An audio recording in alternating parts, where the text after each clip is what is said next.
মাঝে মাঝে কষ্ট আসে ভাই, মনে হয় যে আল্লাহ কোনো পথ নাই, কোনো রাস্তা নাই, বাট সামনে এগিয়ে যাও, গো হেড।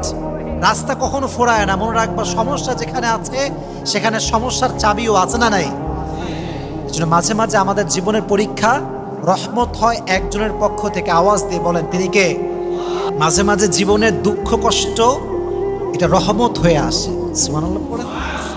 মনে হয় যে আল্লাহ এটা কি হইল, যারে ভালোবাসলাম তারে পাইলাম না, প্যারা নাই, খালি চিল। হ্যাঁ, এরকম যুবক আছে না বাংলাদেশে? কেউ বলে প্যারা নাই চিল, আর কেউ গাঁজা খাইয়া মদ খাইয়া জীবনটাই শেষ। এরকম অনেক যুবক আছে। তো বোঝা উচিত যে জীবনে অনেকজন আসবে, অনেকজন যাবে, তবে এটা মাথায় রাখতে হবে যে আল্লাহ যারে তোমার জন্য লিখে রেখেছে এটা আসবে ঠিকই, এটা কখনো যাবে না। ঠিক না বলো? Your tasks sometimes could be blessing. মাঝে মাঝে তোমার জীবনের দুঃখ কষ্ট এটা রহমতও হতে পারে। খুব মনোযোগ দিয়ে শুনবেন। এটা আমি আশা রাখি যে এটা শুনলে যুবকদের জীবন পরিবর্তন হবে, নারীদের জীবনও পরিবর্তন হবে।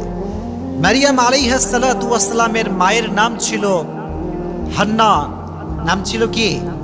হান্না। আর বাবার নাম ছিল ইমরান।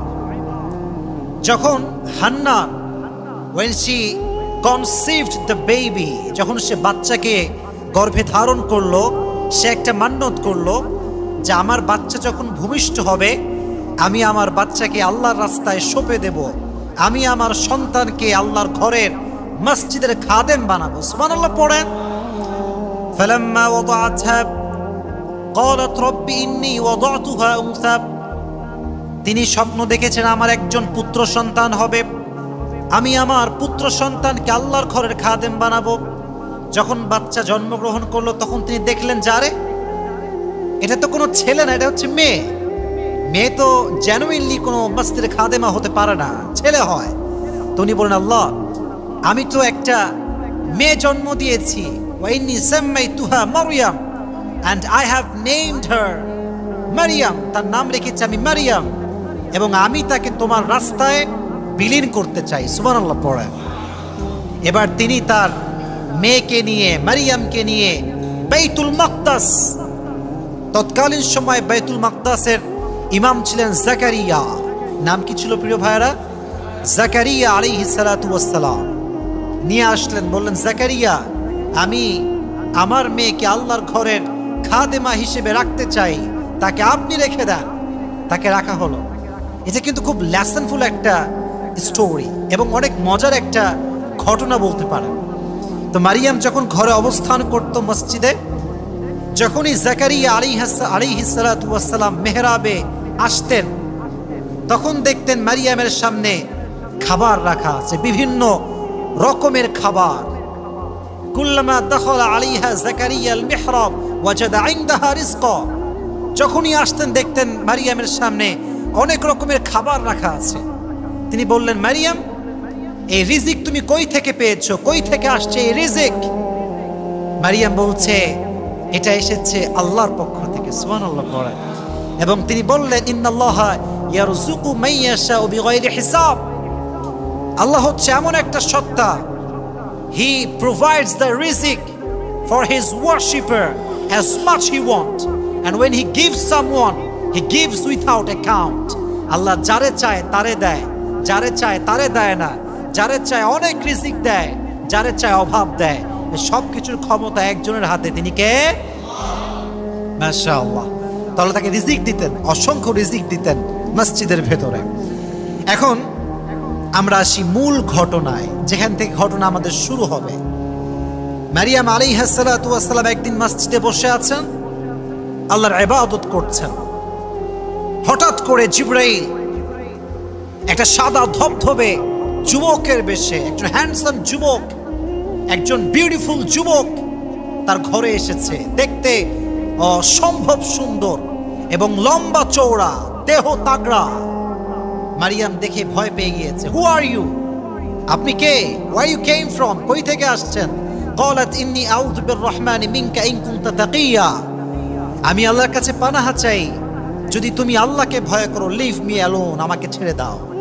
এবার সে মোটিভেট করছে, কোরআন থেকে বলছি, কোরআন থেকে বলছি। এবার জিব্রাইল ডাক দিয়ে বলছে, মারিয়াম ভয় পাওয়ার কোনো কারণ নাই, লা তাহজান, টেনশন তুমি করো না, ইন্নামা আনা রাসূল রাব্বিক, আমাকে পাঠিয়েছে একজন, আওয়াজ দিয়ে বলেন তিনি কে? আমি তো আল্লাহর একজন ফেরেশতা। এবং সবচেয়ে অবাক করার বিষয় হচ্ছে আমার ভিতরে নারীর ব্যাপারে কোনো ইন্টারেস্ট নাই, আমার নারীকে দেখলে কোনো ফিলিংস জাগে না, কোনো অনুভূতি নাই, টেনশনের কোনো কারণ নাই, আমি তোমাকে আঘাত করব না, তোমার সতীত্বে আমি আঘাত করব না। সুবহানাল্লাহ পড়েন, টেনশন করো না। তো বলছে তোমার যদি নারীর প্রতি কোনো আগ্রহ না থাকে তাহলে তুমি আমার কাছে কেন এসেছো? দ্যাট ইজ দ্য কোয়েশ্চেন, আমার কাছে কেন এসেছো? বলছে লিয়াহাবা লাকি গুলামান যাকিয়া, আমি এসেছি একটা সুসংবাদ দেওয়ার জন্য। সুসংবাদ, what is the good news? কি সেটা? বলছে লিয়াহাবা লাকি গুলামান যাকিয়া, Allah is going to give you a baby, Allah তোমাকে একটা সন্তান দিবেন, ছেলে দিবেন। বলছে আরে আল্লাহ আমাকে সন্তান দিবেন মানে? ক্বালাত আন্না ইয়াকুনু লি গুলাম ওয়া লাম ইয়ামসাসনি বাশার ওয়া লাম আকু বাগিয়া, how can I have a baby? In my life, no man has never ever touched me. আমাকে তো কোনো পুরুষ আজ অব্দি স্পর্শ করে নাই। মনে রাখবেন, একটা বাচ্চা হওয়ার প্রসেস হচ্ছে দুইটা। যুবক ভাইরা, কয়টা? এত আস্তে কেন? জোরে বলেন, কয়টা? নাম্বার 1 হচ্ছে বিয়ে। বিয়ে করবেন, আপনার বউ থাকবে, আপনি আপনার বউয়ের বাচ্চার বাবা হবেন, এটা হচ্ছে ফার্স্ট পদ্ধতি, অ্যান্ড দ্যাট ইজ হালাল। আর একটা হচ্ছে বিফোর গেট ম্যারিড, কোনো মেয়ের সাথে আপনি জেনা করতে পারেন, এবং এই ফিজিক্যাল রিলেশন যেটা বিফোর ম্যারেজ হারাম, এটার মাধ্যমে বাচ্চা হতে পারে। তো মারিয়াম বলছে আরে I don't have husband, even I don't have a boyfriend, আমার কেউ নাই, আমার বাচ্চা কেমনে হবে? এবার জিব্রাইল বলছে আরে তুমি কি প্রশ্ন করছো? ক্বালা কাযালিক, আল্লাহ যেমনে চাই তেমনেই হবে। সুবহানাল্লাহ পড়েন। হে মারিয়াম, তোমার কাছে বাবা ছাড়া সন্তান হওয়া অনেক কষ্টকর বিষয়, অসম্ভব বিষয়, কিন্তু আল্লাহ বলছেন ক্বালা রাব্বুকা হুয়া আলাইয়া হাইয়িন, it's not a big deal, এটা আমার কাছে কোনো ম্যাটারই না, আমি আল্লাহ যাকে চাইবো তাকে বাচ্চা ছাড়াই সন্তানের মা বানাই দিব। সুবহানাল্লাহ, আল্লাহ তোমাকে বাচ্চা দিবেই। যখন এই কথা শুনেছে তখন মারিয়াম একটা ভ্যাবাচাকা খেয়ে গিয়েছে, কিং কর্তব্য বিমূঢ় হয়ে গিয়েছে, সারপ্রাইজ, অবাক হয়ে গিয়েছে। আরে বাবা ছাড়া সন্তান হবে? তখন তিনি পেছনে যাওয়া শুরু করেছেন, আস্তে আস্তে পেছনে যাওয়া শুরু করেছেন। পেছনে গিয়ে দেওয়ালের সঙ্গে এমনি আটকে গিয়েছেন, আর যাওয়ার কোনো জায়গা নাই। এবার জিব্রাইল কাছে চলে আসছে, এটা হচ্ছে আমার জুব্বা, look at my body, look at my dress, এটা হচ্ছে আমার জুব্বা, এটা হচ্ছে আমার জুব্বার হাতা। জিব্রাইল এসেছেন, এসে ওনার জামার যে হাতা, ওনাকে কিন্তু টাচ করেন নাই, জামার যে হাতা, হাতার মাঝে হালকা যে জায়গাটা ধরে একটা ফু দিয়েছে। ফু দেওয়ার সঙ্গে সঙ্গে বাচ্চা যে গর্ভে ধারণ করেছে স্পার্ম দিয়ে, শুক্রাণু দিয়ে, the matter is not like that. Jibrail just একটা ফু দিয়েছে, একটা ফু দেওয়ার সাথে সাথে 9 মাসের একটা বাচ্চা তার পেটে চলে আসছে। সুবহানাল্লাহ, what a power, what a পাওয়ার! ক্ষমতা কাকে বলে? যখন বাচ্চা চলে আসছে, ফান্তাবাদাত বিহি মাকানান কাসিয়া, বাচ্চাকে নিয়ে অনেক দূরে চলে গিয়েছে, এলাকার থেকে অনেক অনেক দূরে। ফাজাহাল মাখাদু ইলা জিদঈন নাখলা, এবার পেটের ব্যথার যন্ত্রণা বাড়তে শুরু করে দিয়েছে, প্রসব বেদনা বাড়তে শুরু করে দিয়েছে। এবার তিনি একটা খেজুর গাছের নিচে ঠাঁই নিলেন। কি গাছ? আরো জোরে, কি গাছ? খেজুর গাছের নিচে ঠাঁই নিয়েছেন। ঠাঁই নেওয়ার সাথে সাথেই আল্লাহ একটা বাচ্চা তার পেট থেকে দুনিয়াতে ভূমিষ্ঠ করে দিয়েছে। সুবহানাল্লাহ। এখন বাচ্চা হওয়ার পরে খুবই ডিপ্রেসড, আরে বাচ্চা হয়ে গেল, আমি এলাকায় কেমনে যাব, কেমনে মুখ দেখাবো? মানুষ যদি বলে মারিয়াম এই বেবি কই থেকে আসলো, who is the father of this baby, কে তার বাবা, কি জবাব দিব?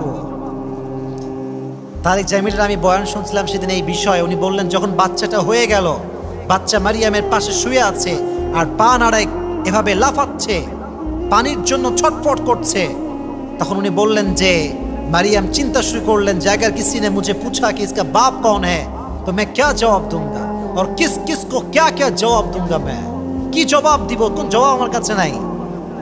এবার মারিয়াম বলছে ক্বালাত ইয়া লাইতানি মিতু ক্বাবলা হাদা ওয়া কুনতু নাসিয়াম মানসিয়া, I wish I had died before this. বলছে আল্লাহ আমি যদি আগে মরে যেতাম। মাঝে মাঝে দেখবেন মেয়েরা বলে যে আমি এটা দেখার আগে মরলাম না কেন, আল্লাহ আমারে মাইরা ফেললো না কেন। তো মারিয়াম বললো যে এই বাচ্চা হওয়ার আগে আমি মরে গেলাম না কেন।